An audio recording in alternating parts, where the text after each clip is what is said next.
jantung tanah Jawa kuno, di tengah permadani sawah hijau dan puncak gunung berapi yang agung, berdirilah kerajaan Prambanan yang megah.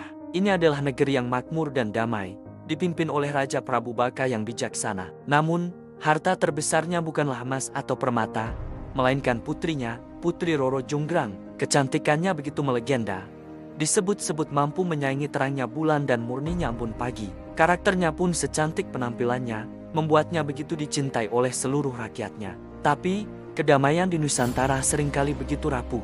Dari utara, datanglah Bandung Bondowoso yang ambisius dan perkasa, penguasa kerajaan Pengging. Matanya yang tamak tertuju pada kemakmuran Prambanan. Ia adalah seorang pria dengan kekuatan luar biasa dan kesaktian yang tak tertandingi. Dengan ambisi seluas samudra, memimpin pasukan yang mengerikan, ia menyerbu Prambanan, dan perang dahsyat pun tak terhindarkan. Langit menjadi gelap oleh ribuan anak panah, dan bumi bergetar di bawah benturan pedang dan perisai. Meskipun Raja Prabu Baka memimpin pertahanan dengan gagah berani, pasukan Prambanan akhirnya kewalahan. Sang raja gugur di medan perang, meninggalkan kerajaannya dalam duka dan kekalahan. Bandung Bondowoso melangkah dengan angkuh ke dalam aula besar istana Prambanan.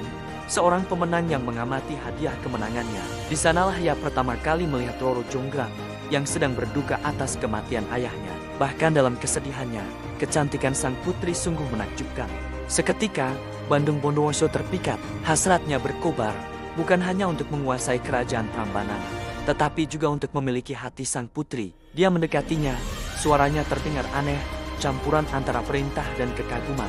"Oh, putri cantik," katanya, "kerajaanmu kini adalah milikku. Tapi janganlah berputus asa. Menikahlah denganku, dan kau akan menjadi ratuku. Bersama, kita akan memerintah kerajaan bersatu yang lebih besar dari sebelumnya." Hati Roro Jonggrang dipenuhi badai kesedihan dan kemarahan. Ia sangat membenci pria yang telah menghancurkan tanah airnya dan merenggut nyawa ayahnya. Namun, ia sadar, menentang Bandung Bondowoso secara terang-terangan hanya akan membawa penderitaan lebih lanjut bagi rakyatnya yang sudah kalah. Pikirannya, yang setajam kecantikannya, berpacu mencari jalan keluar. Sebuah ide cerdik pun mulai terbentuk di benaknya. Ia menatap prajurit perkasa itu, ekspresinya sengaja dibuat netral. "Aku akan menerima lamaranmu, Pangeran Bandung Bondowoso," katanya, suaranya terdengar mantap meskipun tangannya gemetar.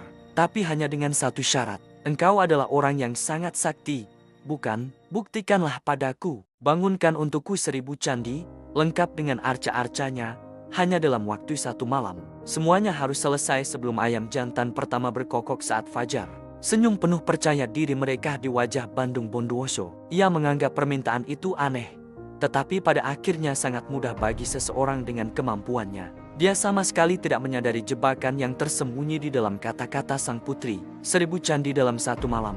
Gemanya, "Anggap saja selesai. Keinginanmu adalah perintahku, calon ratuku." Dia begitu yakin bahwa saat matahari terbit keesokan harinya, Roro Jonggrang akan menjadi mempelainya. Saat senja tiba, menebarkan bayangan panjang di atas tanah yang porak-poranda, Bandung Bondowoso memulai tugasnya yang luar biasa. Dia mundur ke sebuah dataran tak jauh dari istana, duduk bersila, dan masuk ke dalam meditasi yang dalam.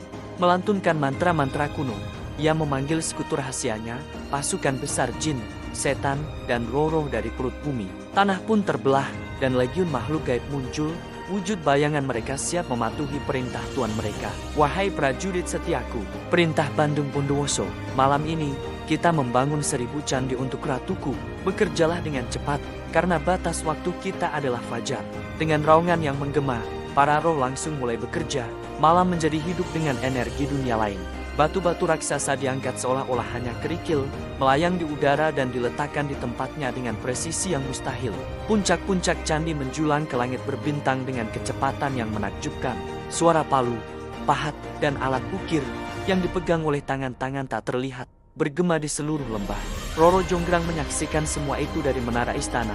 Jantungnya berdebar kencang dengan ketakutan yang semakin menjadi. Candi-candi itu terbangun lebih cepat dari yang pernah ia bayangkan. 100, 200, 500. Hitungannya terus bertambah tanpa henti. Menjelang tengah malam, 999 candi telah berdiri megah. Ukiran rumitnya berkilauan di bawah cahaya bulan. Candi yang terakhir, yang ke-1000, mulai terbentuk. Kepanikan menguasai dirinya. Kemenangan Bandung Bondowoso tampak tak terelakkan. Dalam keputusasaan, Roro Jonggrang tahu dia harus bertindak cepat. Dia mengumpulkan para dayangnya dan semua staf istana yang tersisa. "Cepat!" desaknya. Suaranya dipenuhi urgensi. "Kita harus menciptakan fajar palsu. Tumbuk lesung padi seperti yang biasa kalian lakukan di pagi hari. Nyalakan obor dan buat api unggun besar di sisi timur untuk meniru cahaya matahari terbit. Taburkan bunga-bunga harum agar aromanya memenuhi udara seolah-olah hari baru telah tiba." Para pelayan setianya segera bergegas mematuhi perintah. Tak lama kemudian, bunyi ritmis tumbukan padi, suara yang biasanya menandai awal pagi, bergema di seluruh negeri. Api unggun besar menyala di cakrawala timur, memancarkan cahaya kemerahan oranye yang hangat yang mengusir kegelapan malam. Ayam-ayam jantan, yang bingung oleh cahaya dan kebisingan yang tak biasa, mulai berkokok riuh, yakin bahwa fajar telah tiba. Pasukan gaib, yang sedang sibuk menyelesaikan candi terakhir, mendengar ayam berkokok dan melihat cahaya fajar palsu. Percaya waktu mereka telah habis, mereka menjerit ketakutan pada sinar matahari dan lenyap kembali ke dalam perut bumi, meninggalkan Candi Ke-1000 dalam keadaan belum selesai. Bandung Bondowoso melihat pasukannya menghilang begitu saja, awalnya bingung, lalu kemarahannya meledak. Dia bergegas ke lokasi pembangunan dan melihat 999 candi yang sempurna, dan satu struktur yang belum lengkap. Pada saat itu, ia melihat Roro Jonggrang mendekat, ekspresi kemenangan samar-samar terlihat di wajahnya. "Fajar telah tiba, pangeranku," katanya dengan tenang. "Ayam-ayam jantan telah berkokok. Engkau telah gagal membangun 1000 candi. Sesuai perjanjian kita, engkau tidak bisa menikahiku." Pengkhianatan dan kemarahan membara di mata Bandung Bondowoso. Dia akhirnya mengerti tipu muslihat cerdik sang putri. "Kau menipuku, Roro Jonggrang," raungnya. Suaranya bergemuruh dengan amarah dan kekuatan magis. "Hatimu sekeras dan sedingin batu-batu candi ini. Jika kau tidak mau melengkapi Candi Ke-1000 dengan tanganmu dalam ikatan pernikahan, maka kau akan melengkapinya dengan wujudmu sendiri." Dia mengangkat tangannya dan menunjuk jari ke arah putri yang ketakutan itu. Kilatan cahaya yang menyilaukan meletus, dan sebuah kutukan yang kuat melesat dari ujung jarinya. Roro Jonggrang berteriak saat rasa dingin yang tidak wajar menyebar ke seluruh tubuhnya. Dia berdiri membeku, wujudnya perlahan berubah menjadi batu. Wajah cantiknya mengeras menjadi pahatan, gaun sutranya yang mengalir menjadi bagian dari patung yang kaku. Dia telah menjadi mahakarya terakhir yang paling indah, arca untuk melengkapi Candi Ke-1000.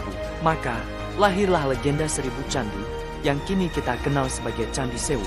Patung megah Dewi Dugi di dalam kompleks candi utama di Prambanan konon adalah sang putri terkutuk itu sendiri, Roro Jonggrang, yang selamanya terabadikan dalam batu sebuah pengingat abadi tentang cinta, pengkhianatan, dan harga dari sebuah janji yang diingkari. Hingga hari ini, orang-orang datang berkunjung untuk mengagumi 999 candi dan satu arca cantik, selamanya menceritakan kisah putri cerdik dan pangeran perkasa yang berhasil ia kelabui. Terima kasih telah menonton, dan jika Anda menikmati cerita ini, jangan lupa untuk menyukai dan berlangganan untuk lebih banyak legenda dari seluruh dunia.